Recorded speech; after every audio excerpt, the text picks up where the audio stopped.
All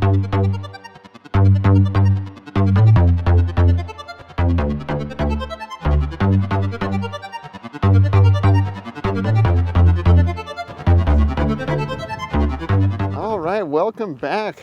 Here we have a first gen Mark 1.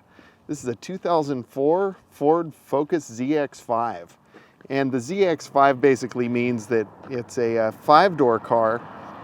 So you've got the 4 doors, 2 on each side up front, and then the hatch in the back. And this is one of those cars that, although I suppose it would be considered more of a commuter car, it kind of like skates the line of hot hatch. It's got just enough power that it can kind of get you into some trouble if you want it to, but it's also going to give you some good gas mileage and a good amount of reliability from the Mazda-based 2.3 liter 4-cylinder, which puts out about 145 horsepower and similar torque numbers as well. And we're going to talk to my friend Jeremy, who owns this car, in a little bit, and he's going to tell us a little bit more about kind of what he's done to the car since he bought it, what some of the common problems are if you're thinking about buying one of these, what to look for, what to avoid, all of that good stuff. So looking around the car, it's really funny, and we talked about this earlier while we were out driving it, was just, if you pull this up next to some other modern cars, even though this car isn't that old, it's a lot smaller than even like a 2014 Corolla. So, it's a really compact car, and yet it has a lot of room on the inside, really adequate headroom, adequate leg room. I'm 6'2", and I fit in this car quite well.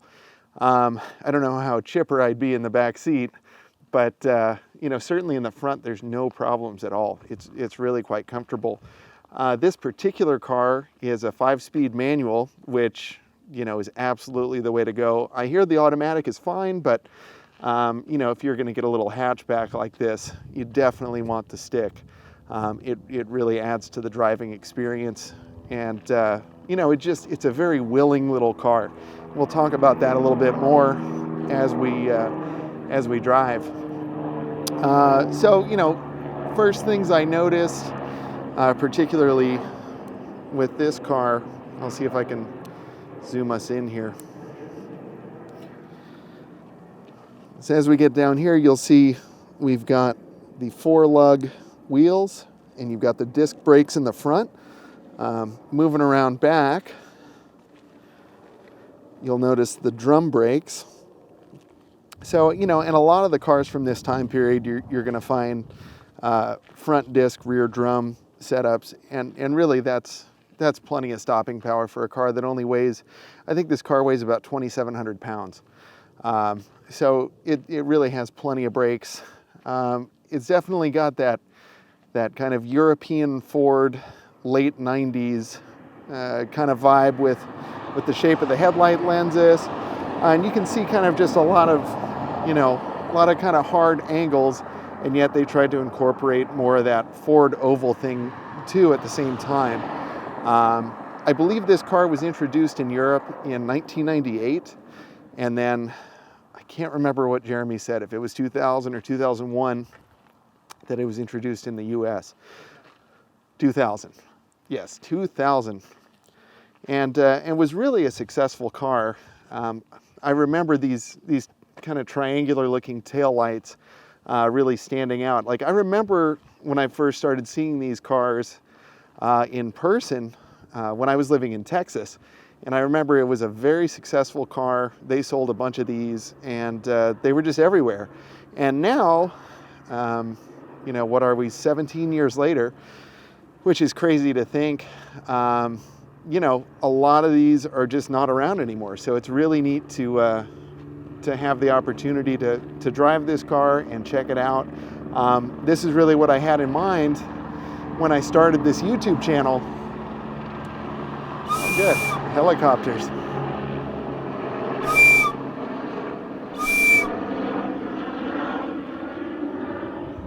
It's a really pretty day.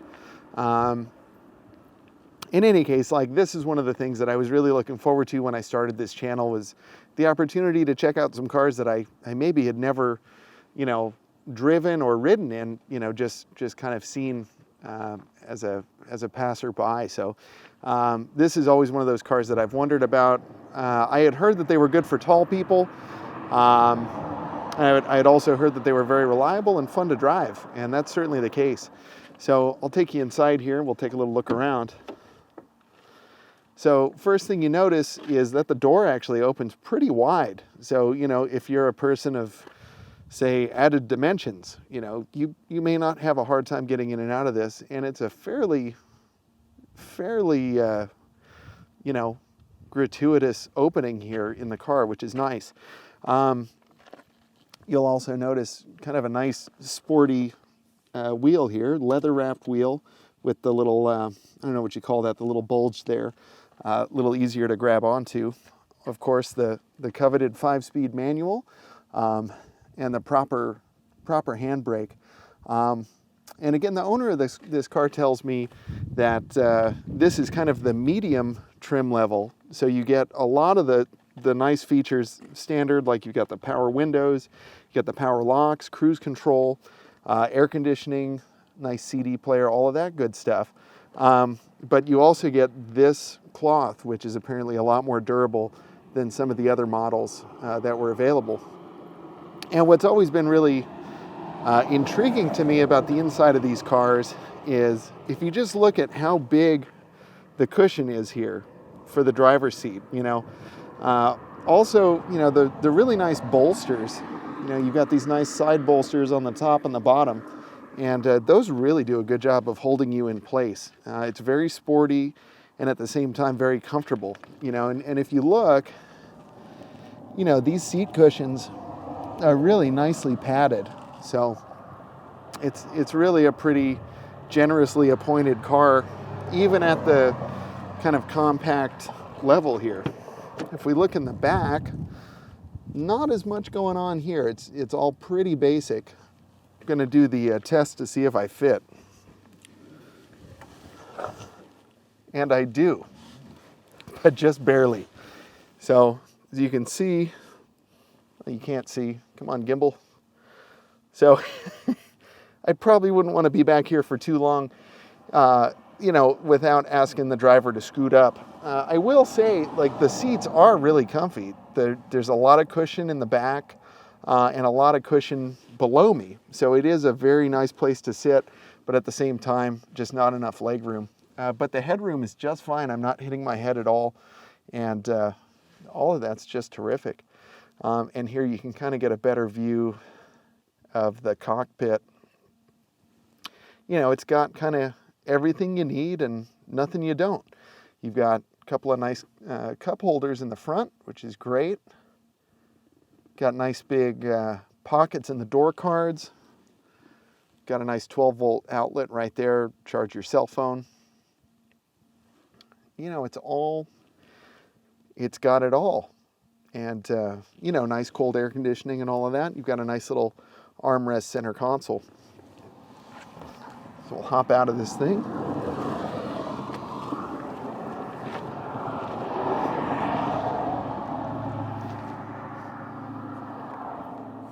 Jeremy, would it be okay to flip the seat up? Yeah, how do I do that? just pull up on it. There's a little handle on the bottom. Flip the bottom up. Oh, okay.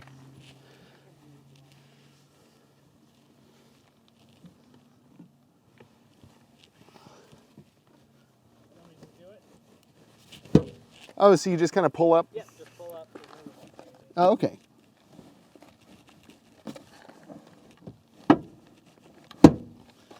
Now it feels like I'm going to pull it out.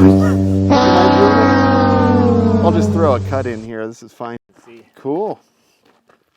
And yeah, so Jeremy was nice enough to go ahead and push this seat all the way forward. And you can see just how much room there is in here. It's just fantastic. You can put a bicycle in here. You could do, and there's room for all kinds of activities in the back of this car. So really, really convenient. That's one of those things we really like about the hatchback. Is just having all of that storage room. And it looks like, to convert it back, Same thing, Jeremy, just pull up.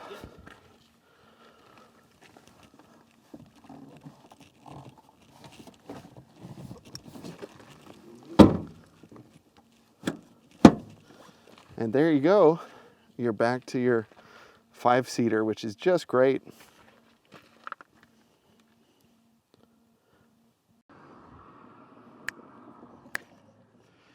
All right, so we're gonna hop under the hood of this.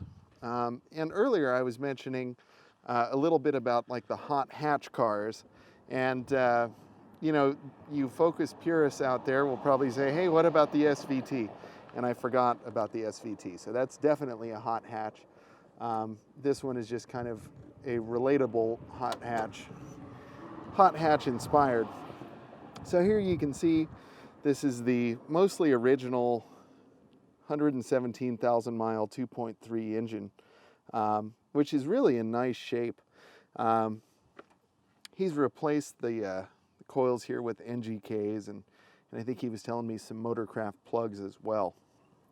But you can see it's all pretty accessible here. There is a little flap thing inside the intake manifold here that apparently kind of flutters about, and that sometimes can be an issue. But I'm sure Jeremy's going to talk about that a little bit more later.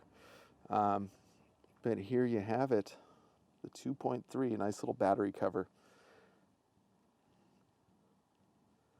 And in a minute, we'll get it out on the road.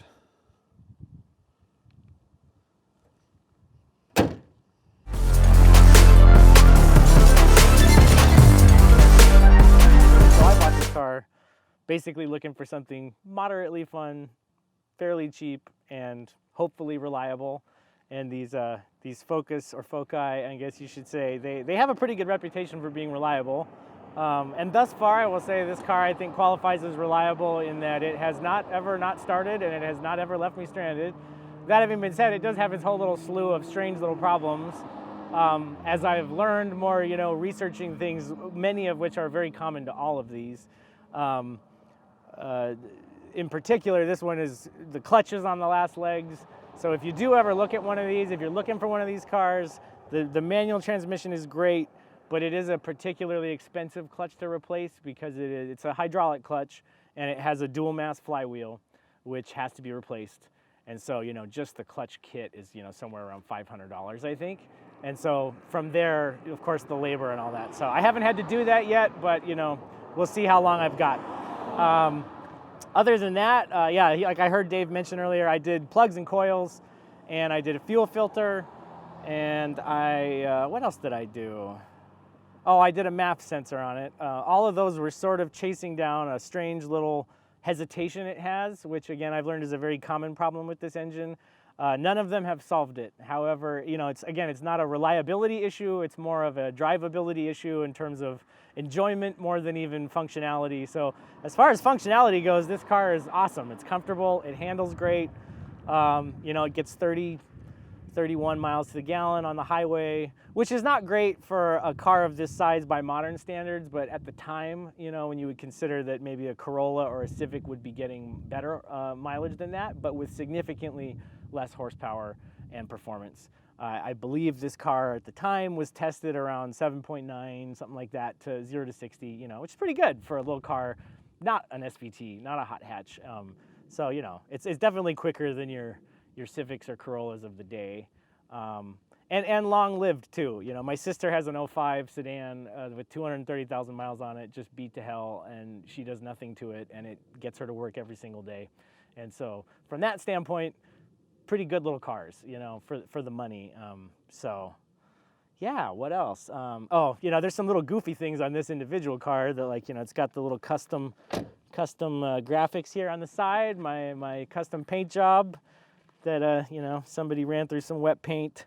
The guy I bought it from was kind of I wouldn't say a flipper, but, you know, it was a one-owner car up through 106,000 miles.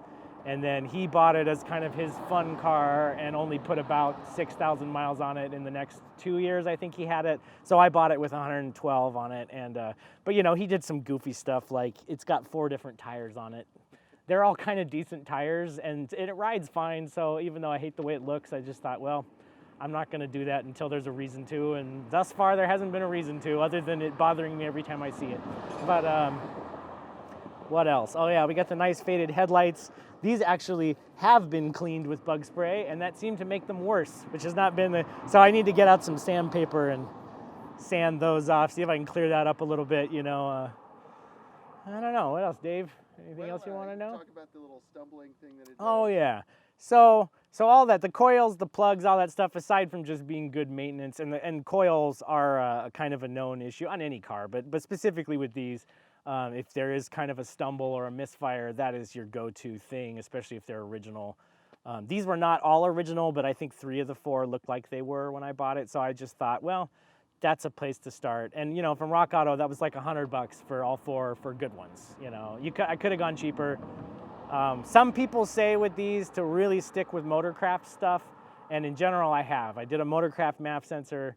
I did a Motorcraft plugs because of that, but the coils, the NGKs are supposed to be okay, I think, and so those, it didn't change the problem. But so the problem is it has this kind of a low RPM stumble.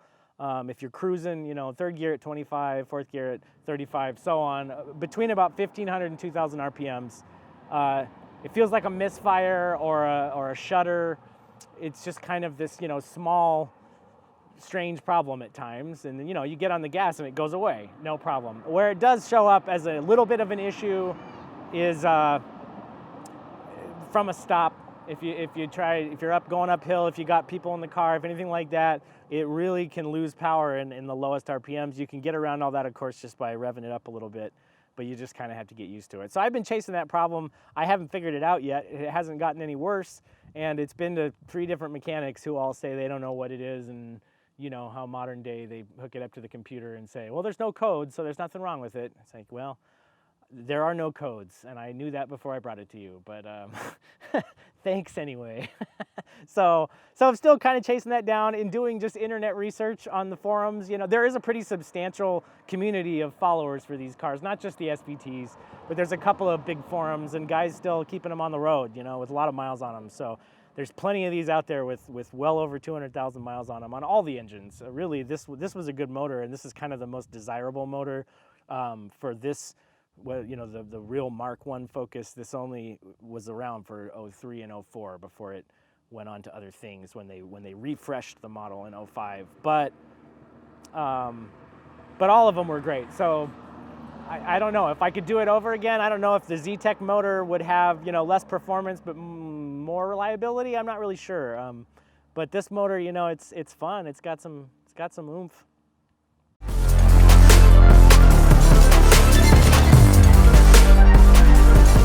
So, you know, immediately, oh, it's cool, it's got those automatic locks. The first thing I noticed was just how light the clutch is. I mean, you could drive this thing kind of all day, you know, through traffic jams, and it really wouldn't wear out your left leg. So, you know, if you're looking for a car that has a light clutch, this is certainly good. And I could see this as being a pretty easy car to teach someone how to drive stick in. Everything is just very kind of smooth and light and easy. You can kind of just drive it with your fingers. Steering is very precise. It's boosted enough to where it's easy, but it's not so over boosted that it's numb. You know, you really have it has a nice steering feel. It kind of reminds me of the BMW I had. You know, it's a very kind of direct feeling, and it's real nice on center. Even with as old as this car is, everything still feels pretty tight. I don't feel a whole lot of rattles or anything, or I don't hear a whole lot of rattles here on the inside of the car, which, you know, for an old Ford is quite impressive. My Crown Vic was nothing but rattles, and I think it was only 5 years old when I got that car. So we're out here on a canyon road and going uphill in 5th gear, really no problem. This car is a whole lot of fun on the twisties. The 4-cylinder provides plenty of power. You kind of just have to be sometimes conscious of the gear that you're in. because it just doesn't have gobs and gobs of power. You kind of have to keep it in the power band. But there is enough torque that if you want to just take it easy, you really don't have to wind the motor out too hard. It seems to have a whole lot of power kind of above 2,500, like 25 to 35, maybe 4,000 RPM is kind of a nice sweet spot for this motor. It seems totally happy right there. It gives you plenty of push or pull, however you want to think of it. And it's really quite entertaining. Well, you also don't feel like you're killing it. This being such a light car, it really handles great. Obviously, I don't know this car too well. I don't have a lot of seat time, so I'm not going to push it, but it's just very responsive, and you can feel, especially if you wanted to do some performance-related mods, I'm sure this car could be pretty ferocious in the canyons. I'm used to driving much heavier cars, so this is kind of a different experience for me, and I rather enjoy it, I might add.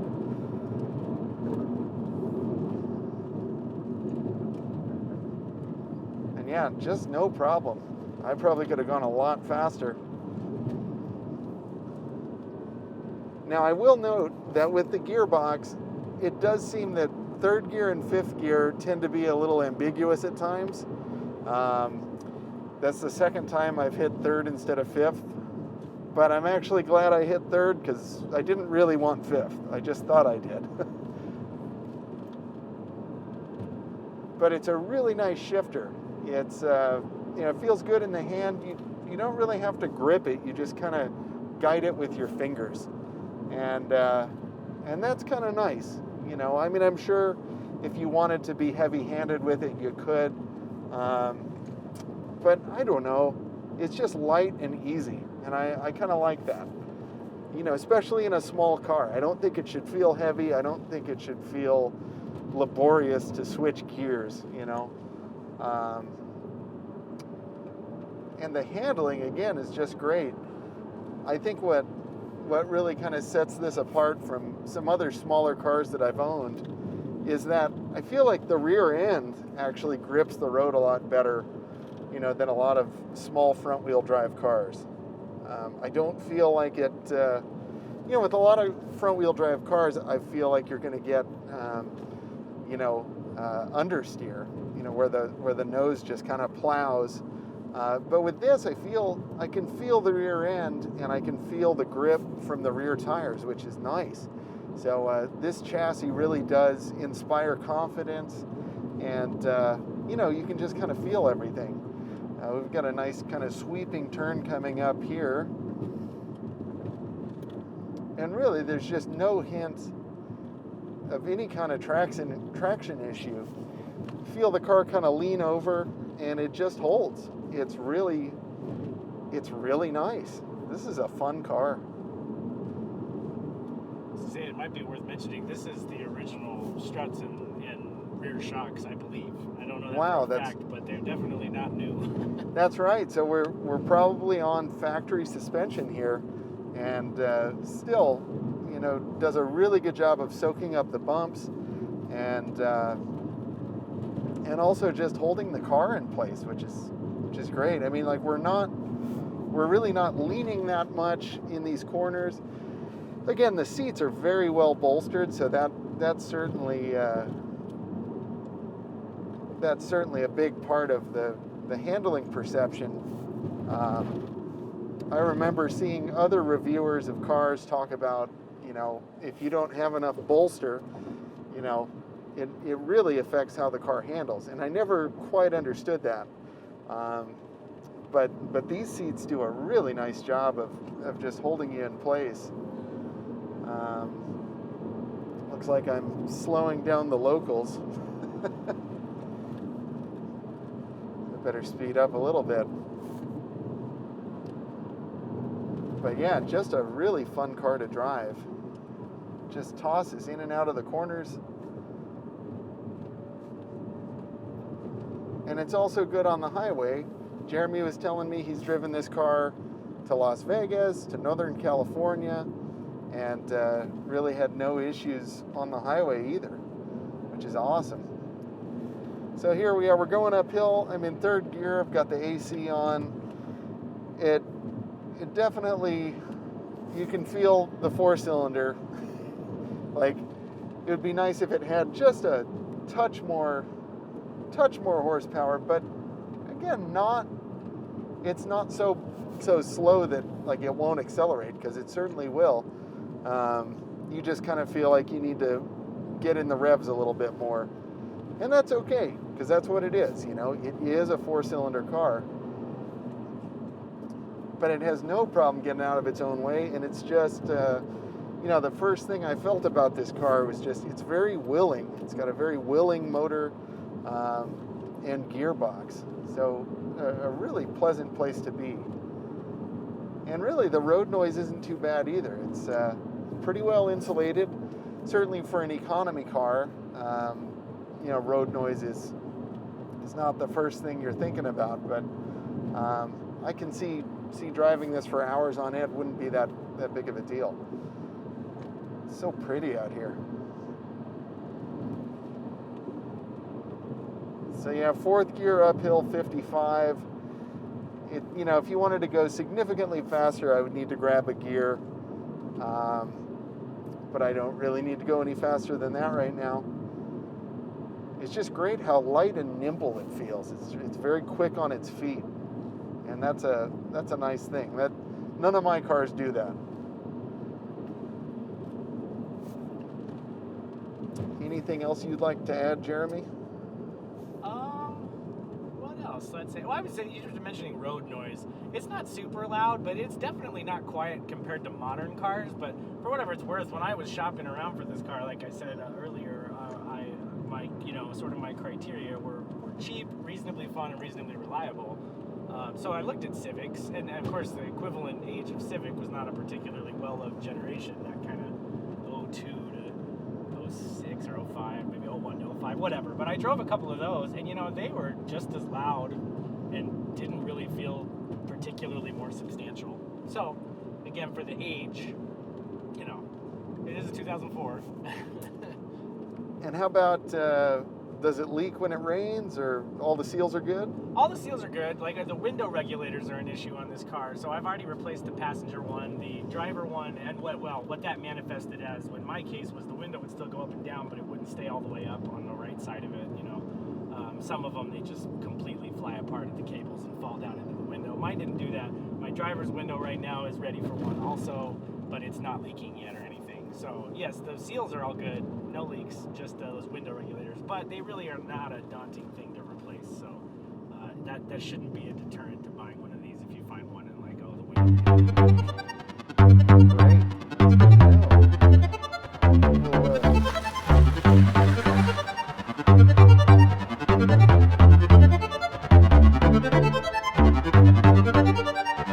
Great.